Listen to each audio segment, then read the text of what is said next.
It happened, ladies and gentlemen. President Obama on Saturday, December 31st, 2011, as a little New Year's present to our constitutional republic, signed the National Defense Authorization Act. And he had an accompanying signing statement saying, don't worry, even though it says we can secretly arrest U.S. citizens and throw away the key, we won't be implementing it this way. Of course, he could always change his mind, because here's the big lie. It was President Obama, Senator Carl Levin, of his own party. It was Senator Carl Levin who came out and pointed out, when he was getting the blame for this, that it was President Obama and his lawyers, and he produced the letter, that demanded and said that they would veto the National Defense Authorization Act and hold up the entire military appropriations if they didn't give Obama, the office of the presidency, the power to indefinitely detain U.S. citizens. But it goes further. There's all these creepy clips we've got on Infowars.com from C-SPAN of the authors and sponsors of it. Senator Lindsey Graham, Senator John McCain, Senator Carl Levin, Senator Joe Lieberman, and others saying, yeah, we're going to arrest citizens. Yeah, we're going to torture you. We want you to be afraid. You bet this is for U.S. citizens. That was back when CNN and other mainstream media deceivers were saying, it doesn't affect citizens, it doesn't affect citizens. That was so we couldn't get any opposition to it in the first month of it being developed. They would just deny over and over again that it affected citizens. But Ron Paul, myself, and others brought forward the fact that the subsections did say that, and we pointed out the video clips of the authors of it admitting it. But just this last week, CBS News, ABC News, the New York Times, hundreds of publications and TV channels came out and said Ron Paul is crazy. He believes that the NDAA affects citizens and allows the military to operate domestically. Well, the ACLU's done the analysis. It's a worldwide declaration of the entire planet as a battlefield, a worldwide declaration of war by the corporate interests that run our military and our government that have hijacked it.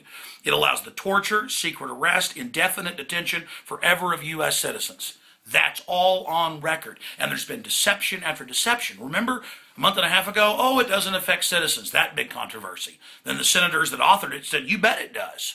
I'm going to show you where you can find those clips here in just a moment. Then Obama, lies within lies, came out and said, I'm opposing this bill. And then it freaked everybody out when he said, no, now I'm going to sign it.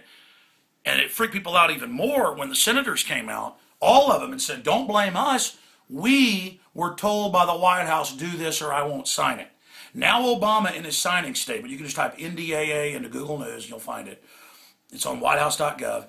He said today in his signing statement that he doesn't like the indefinite detention part for citizens, but the Senate wanted it, so that's what they got, but that he's going to disregard that because he didn't want to hold up military appropriations, when he was the one that said he would hold it up if they didn't. I mean, this is why the deception is so hard to pierce for the general public, who kind of just halfway pays attention to the headlines. And the media propaganda is targeting those of you out there that really don't pay attention.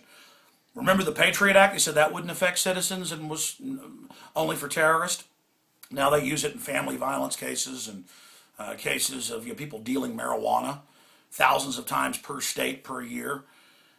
Remember how they weren't going to spy on us without warrants. Now they just admit they are. Now the TSA's announced they're going to be at checkpoints all over the country, and they're actually running the checkpoints as we speak.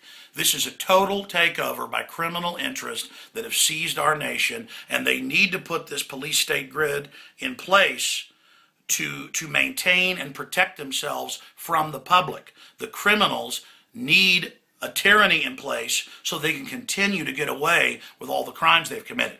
Now let me just briefly show you the facts right here. Number one, you've got the ACLU. This is just out today, December 31st, 2011, just a few hours ago. President Obama signs indefinite detention bill into law. And what do they say about it? They say clearly he has disgraced himself. You can read it right here. It says, today is a blight on his legacy because he will forever be known as the president who signed indefinite detention without charge or trial into law. And this is worldwide. And some said, oh, this isn't for citizens. Really, Obama's been killing U.S. citizens without a trial and setting the precedent and saying, oh, well, they're terrorists. But remember, the domestic Homeland Security documents we've gotten clearly states that the main focus is good old boys, conservatives, libertarians, gun owners, farmers, Amish. That's who the system's targeting. Now, here's Infowars.com. Obama administration demanded power to indefinitely detain U.S. citizens. Just type that in and you'll get this video with Carl Levin where he says, hey, during the debate, don't be blaming us for what happened. Are you aware that the White House demanded that we add the provision that it be U.S. citizens, and it does affect U.S. citizens? And then we've got all these countless other articles that have got the videos of the other senators in there getting super, super creepy, talking about how they're basically wanting to scare the American people. Obviously, it's a holiday, but I'm going to get some of my writers together tomorrow to do a new article and repost at Infowars.com on the front page all the different senators admitting it was Obama that demanded the indefinite detention, admitting that it is indefinite detention. And then I'm going to show you where Obama got him and said he was against all this. That is duplicitous. That is deceptive. That is counting on people not paying attention. Go to Infowars.com, get our articles, get them out to people, and point out that here's Obama in his signing statement today saying, I don't like it that it's for citizens, but I'm going to sign it anyways, when he's the one that demanded it. I mean, wow. How do you deal with this level of deception and disinformation? They're doing this because they're getting ready to devalue the dollar and fully implode the country.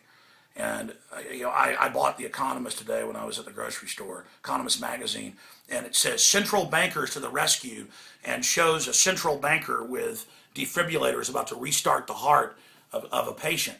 They've designed this implosion to consolidate power.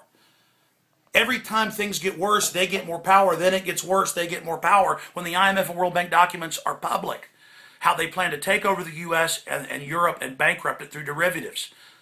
Things are going well for them. They're not screwing things up. When Hitler was invading France, things were going well. That wasn't a screw up. They're taking over. They're destroying and overthrowing the republic. He said this bill does go against our cherished values, but I'm still signing it. That's a quote in there. Go read a signing statement. Our cherished values. No, not our values, our law. Our law, you tyrant. But remember, the office is being turned into a dictatorship for the bureaucracy.